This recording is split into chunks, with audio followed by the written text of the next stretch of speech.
In 2018, Porsche released the new 911 GT2 RS with a nearly $300,000 price tag, with performance well worth that price, packing a 3.8-liter twin-turbo flat-six engine, making 700 horsepower to the rear wheels. It would launch the car from 0 to 60 in a mere 2.7 seconds. At the time of release, the 911 GT2 RS also held the Nürburgring production car lap record with a time of 6 minutes 47.3 seconds. This thing is a beautifully elegant feat of German engineering. As for the automation version, you end up with this, a close enough to be convincing version of the 911 GT2 RS. It matches the performance, has the same horsepower, has the same size engine, has twin turbos, same transmission, same weight, same tire widths, same brakes, all of that. Has a slightly faster 0 to 60 at 2.5 seconds, which is probably not going to be the same when I move over into Beam. It could be faster, could be slower, could be right on par, I don't know. And the other thing this one has a little different is the top speed. Automation figures this one can go 234 miles an hour, where the real one goes 211.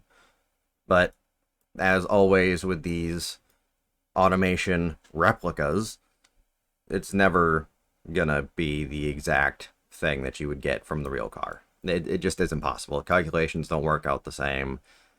The design aspect, you have limitations with bodies and fixtures and just in-game restrictions that you just can't overcome.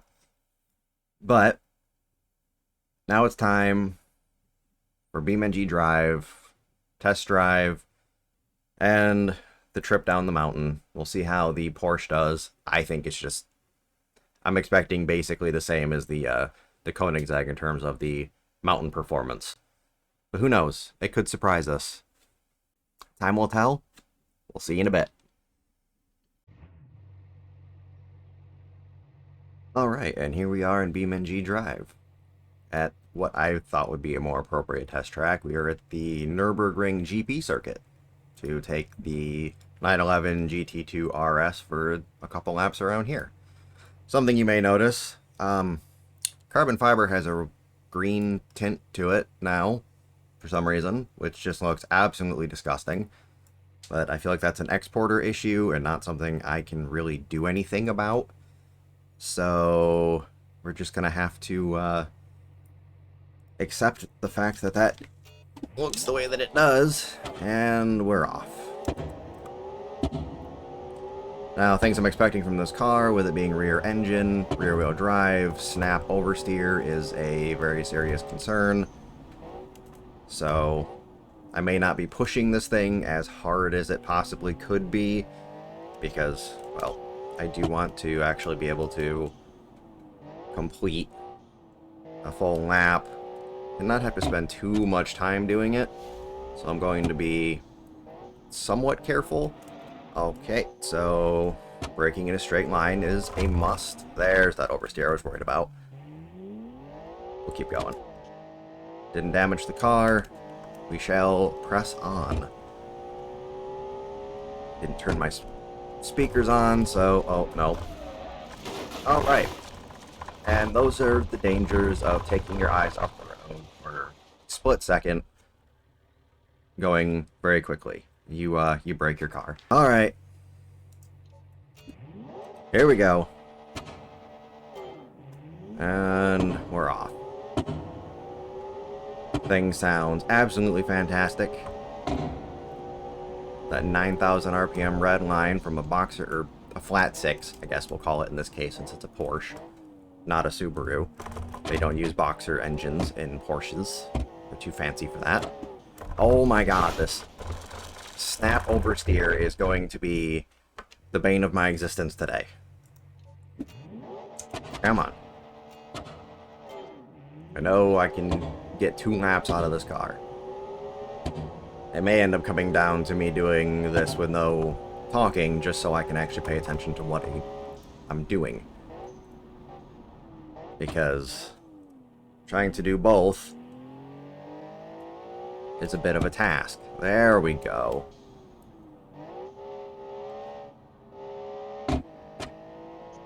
That was a terrible line through that corner.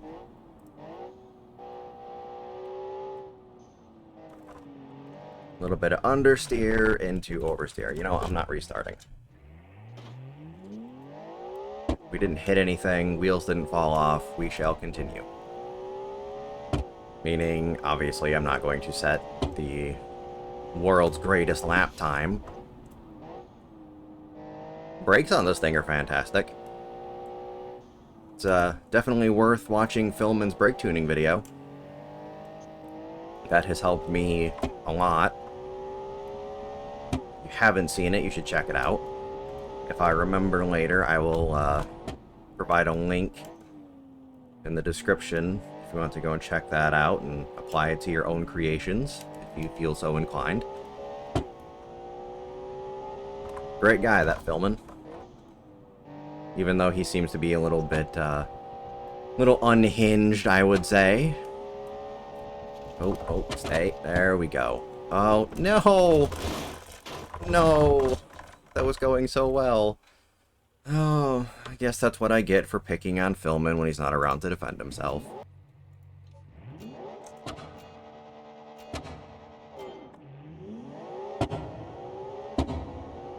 Oh, things I'm learning. Stay away from the throttle mid-corner. Don't brake when you're not going in a straight line. Easy on the accelerator coming out of corners. I literally just said I can't use the brakes if I'm not going in a straight line, and what do? Tap the brakes mid-corner.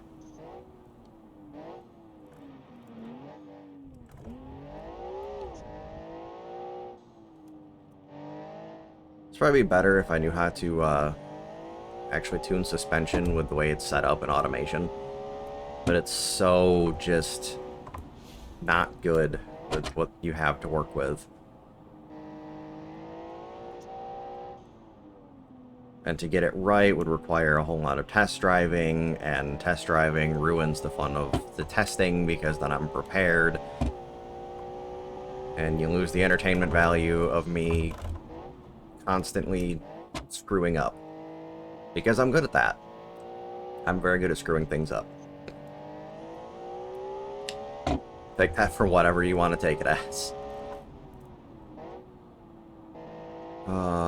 Self-depreciation. It's a marvelous thing. Said no one ever.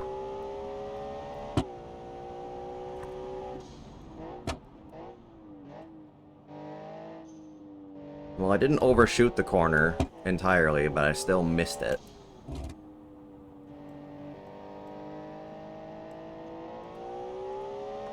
I'm actually starting to think that these mod tracks have something again at this corner. Anyways, as I was saying, I think these mod tracks have something different going on with, like, the tarmac, because I originally started to do the testing on my usual track, and the car just seemed to be a whole lot more grippy on an official BeamNG racetrack. So I'm wondering if there's something different about mod tracks that have been ported from, I believe it's Assetto Corsa they usually come from. Like, I don't know if the like the calculations or something for grip seem to be a bit different than you would get on a regular vanilla track.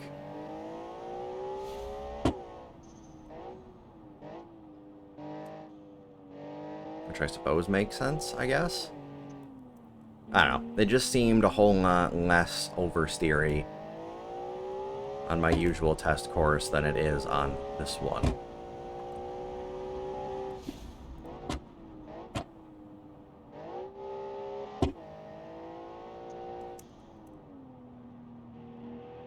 But, like I said when I started, it just seemed more appropriate to bring the Porsche to the Nürburgring GP circuit versus the West Coast test track I usually use. I considered doing the full Nordschleife, but I don't have the skill for that track in this game. And when you're doing a time trial, if you make, you know, just one little mistake and you hit the wall and your tire falls off, well, you're back to the beginning. So imagine getting to, like, the carousel, and then next thing you know, you mess up, and you're back at the beginning of the track. I'd be here all day. Like, I know my shortcomings in this game, I know I am not skilled enough at the moment, so that's not gonna not gonna happen anytime soon. I need some... Oh my god. Always with this corner. You know what? I am not restarting.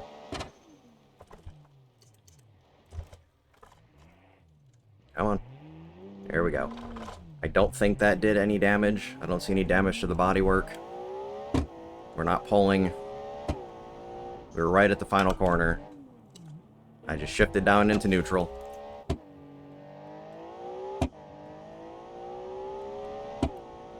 Alright. Last turn, and we are done with this car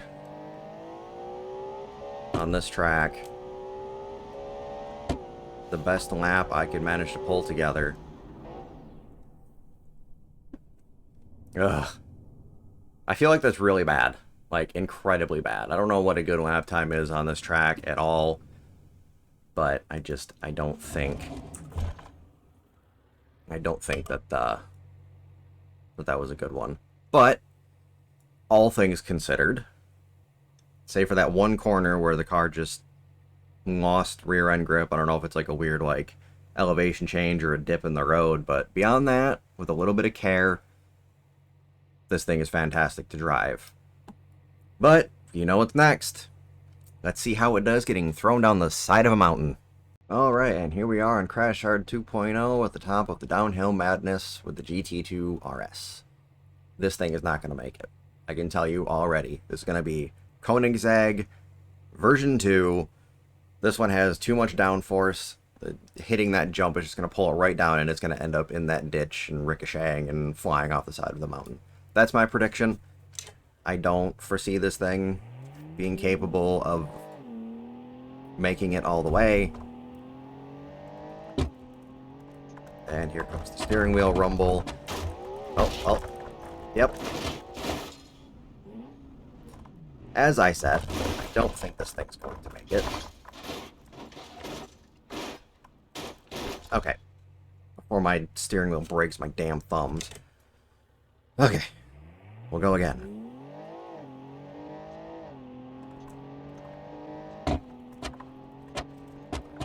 Into neutral.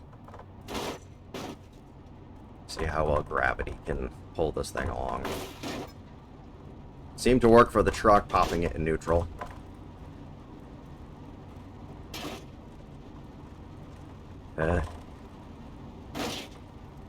Don't know what it... I wonder if the game considers this hill as being an off-road course.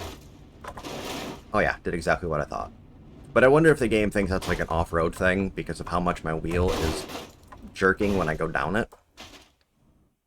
Like, I'm sure that that's not the smoothest road, but the way my wheel is moving makes me think that it's set as an off-road surface versus a tarmac one. Well, I don't think we survived that one. It's definitely not going to buff out. Does the engine still work? No. Nope. Engine's broken. Alright. We go again. Third and final attempt. Same thing. We'll get it going. Pop it into neutral.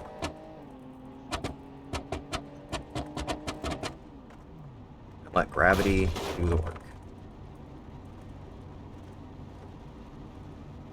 Wow, my desk slowly gets shaken to pieces.